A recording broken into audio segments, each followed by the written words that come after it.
ভাইরে ভাই, এটা আমি কি খেলাম, পুরাই মাথা নষ্ট। এই সিজনে যাদের সর্দি জ্বরের কারণে মুখ একদম সেদ্ধ হয়ে আছে, মুখের মধ্যে কোনো রুচি নাই, আজকের ভিডিওটা শুধুমাত্র তাদের জন্য যদি তৃপ্তি সহকারে কটা ভাত খেতে চান। আসসালামু আলাইকুম, কেমন আছেন সবাই? আশা করছি ভালো আছেন। আমি আল্লাহর মতো খুব ভালো আছি।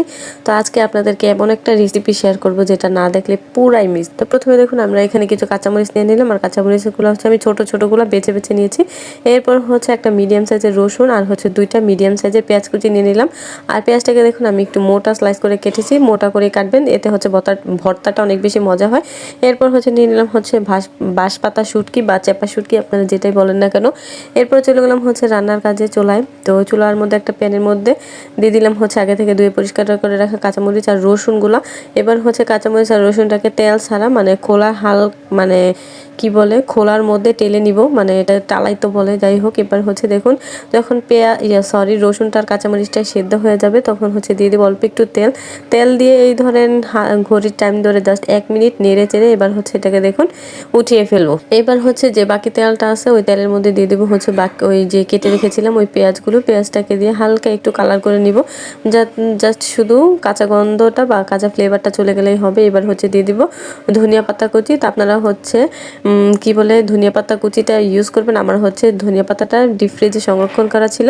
তো যাই হোক, এবার হচ্ছে কড়াইয়ের মধ্যে আর অল্প একটুখানি তেল দিয়ে এবার এখানে দিয়ে দিলাম হচ্ছে চেপা শুটকি। আপনারা হচ্ছে 2টা শুটকি দেওয়ার চেষ্টা করবেন। এই শুটকিটা এত বেশি ভালো, কিভাবে বুঝবেন শুটকিটা ভালো? শুটকিটা তেল দেওয়ার পর দেখবেন গলে গেছে, তাহলে বুঝবেন শুটকিটা ভালো। তো যাই হোক, এবার হচ্ছে চলে গেলাম শিলপাটা বাটাবাটির কাজে। তো শিলপাটায় নিয়ে নিলাম হচ্ছে কাঁচামরিচ। তো কাঁচামরিচটাকে বেটে নিলাম, এদিকটা দেখুন রসুনটাকেও বেটে নিচ্ছি, রসুনটাকে হচ্ছে খোসা ছাড়িয়ে নিব। তো রসুন আর কাঁচামরিচটা যখন বাটা শেষ হয়ে যাবে তখন হচ্ছে এখানে দিয়ে দিব শুটকিটাকে হচ্ছে কাটা বেছে নিলাম। এইবার হচ্ছে শুটকির মধ্যে দিয়ে দিলাম অল্প একটুখানি লবণ দিয়ে এবার হচ্ছে শুটকিটাকে খুব ভালোভাবে আপনার মিশিয়ে নিলাম। এরপর হচ্ছে আগে থেকে বেজে রাখা ধনিয়া পাতা আর হচ্ছে কাঁচামরিচ, এটাকে হচ্ছে হালকা হালকা করে বেটে নিতে হবে। আপনার স্ক্রিনে দেখে বুঝতে পারছেন আমি একটু মিশ করে বাটতেছি না, জাস্ট হালকা হালকা করে প্রেস করতেছি। এবার হচ্ছে যে শুটকির তেলটা ছিল ওই তেলটা কিন্তু ফেলে দেয়নি, মানে তেলটা কিন্তু একদম ফ্লেভারে ভরপুর। তো ওই তেলটা দিয়ে এবার হচ্ছে দেখুন যে ভর্তাটা আমরা বানিয়েছি, মানে পেঁয়াজ রসুন কাঁচামরিচ বা সবগুলো ইনগ্রিডিয়েন্টস এবার হচ্ছে খুব ভালোভাবে মিশিয়ে নিব। দেখুন ভর্তাটা কতটা বেশি লোভনীয় হয়েছে, আমার জাস্ট এখনই আবার খেতে ইচ্ছে করছে, আমি মাত্র খেয়ে আসলাম। তো যাই হোক, এবার দেখুন এটা না করলেই নয়, মানে ভর্তা খাবো আর ভর্তা খাওয়ার পর মানে পাটার মধ্যে ভাত খাবো না তা কখনো হয়? আমার তো অনেক বেশি পছন্দের এই জিনিসটা।